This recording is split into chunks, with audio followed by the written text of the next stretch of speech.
Hey everybody, welcome back to another video. This is the follow-up video for the how to come up with ideas video that I released a couple days ago. And this video is going to be talking about how to play test well, because when I was starting out working on my game, that was really the main obstacle. I didn't really understand how to play test, because usually what would happen with games that I had made before is sometimes I wouldn't even get to the playtest stage.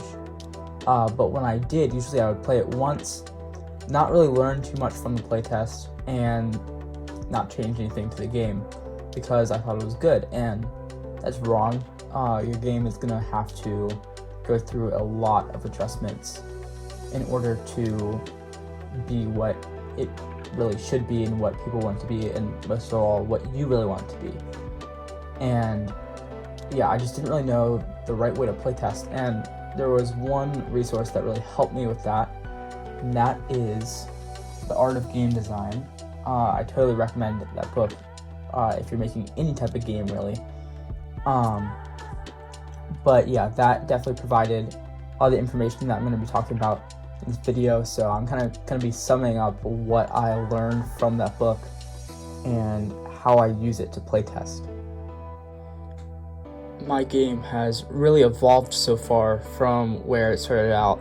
At the beginning, I was using index cards to playtest, and the decks probably only had about 20 cards in them, which now they're at 45. I did have 4 types of cards. Well, actually I started with 3 types of cards, and I added new types and I changed the names of a bunch of the types. Kind of like theme or style of the game has stayed pretty much the same, and kind of the card templates have stayed pretty similar, but they have changed some. And there was definitely a big shift from these index cards to these playtest cards, and from there into the actual final arts. There's just been so much adjustments, and the templates that I've had to make, there's just been so much that has changed since the beginning. So let's think back to last episode where I told you there's 5 ways to come up with ideas: writing, typing, sketching, using objects, and applying randomness. It was really come into play here because before you can playtest, you have to have at least a solid idea that you've thought up or brainstormed or whatever using some sort of process like these, or maybe something else. But you have to have something like that before you can playtest, because you can't just playtest a game if your game doesn't exist. So once you have these ideas, try and format them into something that you can understand and you feel like you could explain to other people. Once you're at that level, then I think it's fair to start making some prototype stuff and get the game ready to play. And then once it's at that, once you've got all the resources and materials ready for people to play the game, then you go to playtesting.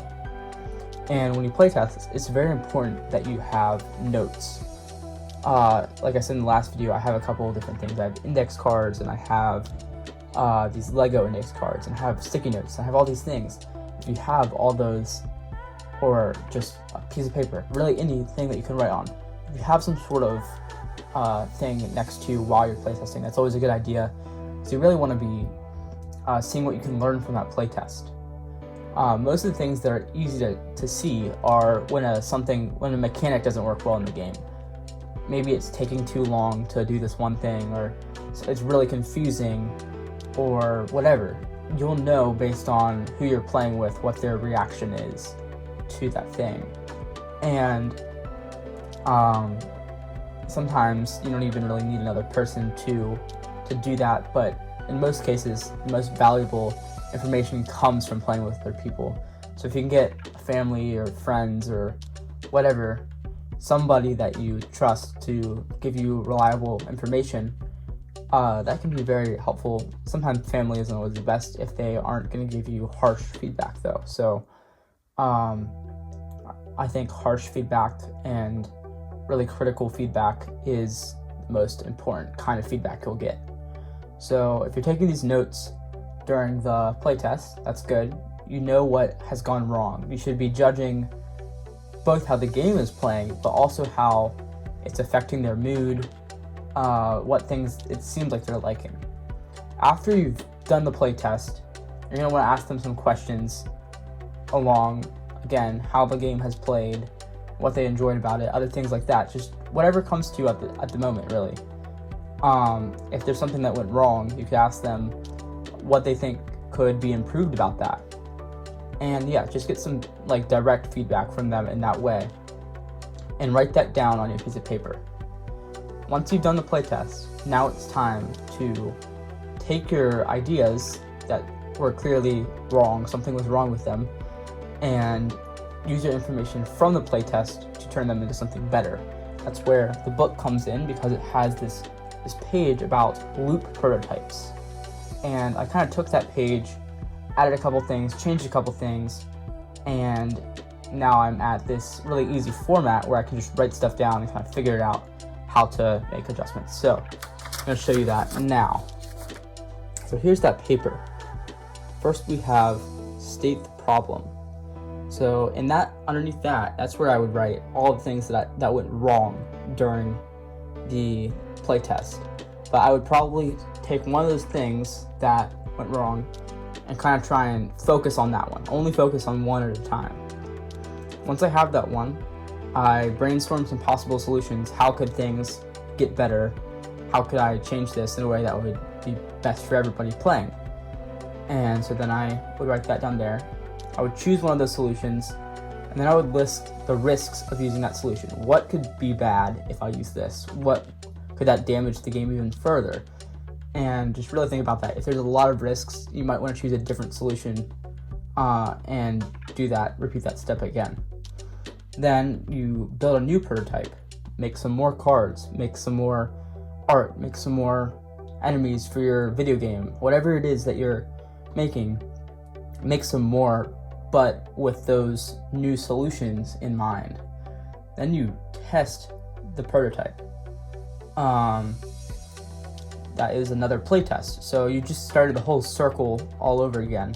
So you've gone from doing a playtest, knowing what was wrong, then just going through this process where you can come up with solutions pretty easily. I feel like, because I think we all know that stuff needs to be changed, and we just don't know what order to do it or how to do it. And this is where this resource can come in. So if you want to like screenshot that could be helpful for you to use as a resource yourself in your own game, and that really helps to make things more balanced and fun. And yeah, so that was definitely a very helpful resource. Like I said, I might not be where I am today without this book right here, The Art of Game Design.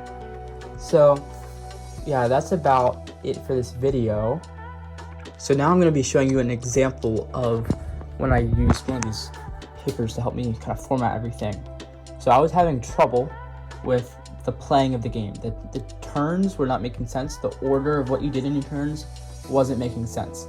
I needed to sort that out as soon as possible so that I could really understand my game myself, because at the time I was confused by my own turns, which is not good. So it says here, drawing from the deck, then the in-between choosing state, then the hand playing on table, then activating that is all too complicated. I had all these like in-between actions and moves that you did on your turn. I made it way too complicated, so I tried to take them out. Like no hand, whatever you choose from drawing is immediately played on the table. I used to have it like you would draw a card, it would go to your hand, and then you could play it on the table the next turn, and then you could use it from there. That took forever. So just got rid of the hand, you just played it on the table, and then you could use it later. So I didn't actually come up with any other solutions here, which I think is fine. If you come up with a solution, you're like, yeah, that's just the way that's going to be. That makes the most sense. I feel like that's just the best thing for my game. Then just go with that. Then I listed some of the risks. If it felt too boring or if it feels awkward, Yu-Gi-Oh suggestion. I wonder what that was. I think it was a comment from somebody about how the turns could be played. That was on my YouTube channel or Discord server. I don't remember which one. And then I did build some prototypes and I tested them, and things kept getting better from this one. if I wouldn't have changed the stuff in this one, this game would be absolutely nowhere. The game would take forever too. Like, just the way that I had the turns made absolutely no sense. So I'm so glad I learned how to playtest, and I really think that this information can apply to pretty much any type of game that you're designing, whether it's video game or board game or card game, anything. It could probably apply to that. I'd even apply to stuff outside of games. So yeah, anyway, that's all I really wanted to share with you guys today. Again, this video could not be possible, and this game could not be possible without the art of game design. So yeah, thank you so much for watching, and I will see you in the next video. I hope this information was helpful for you. But anyways, I'm going to sign out, and I've been Pouch of Randomness.